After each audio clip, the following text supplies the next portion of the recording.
I have something really special to share with you today. Did you know the very first two questions God asked Adam and Eve after the fall? He asked them, "Where are you?" And then he asked, "Who told you you were naked?" I think the second question is powerful because before the fall, Adam and Eve were not hiding, they were not ashamed, and they were not trapped in self consciousness the way humanity is now.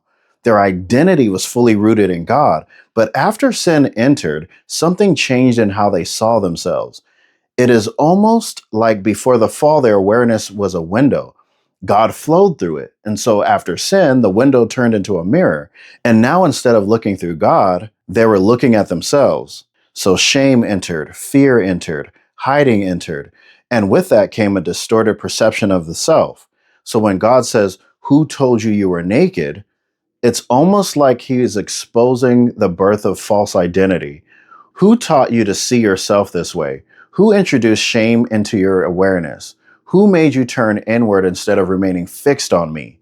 And I think that is still the issue with people today, or with all of us today. So many people live from beliefs like, "I'm not enough," even though the scripture says, "I'm an heir to the throne, I'm a co-heir with Christ." Or they might think, "I'm unlovable," even though there are many scriptures that contradict that you're unlovable, or that you can't do anything right, even though the scripture says you can do all things through Christ who strengthens you. Or maybe someone could be thinking, "My voice doesn't matter." But the deeper question is, who told you that? Where did you learn that? Because a lie believed long enough starts to feel like identity. So the fall did not just affect behavior, it affected perception. I submit that to you today. We do not always see life as it is. We often see life through the condition of how we see ourselves.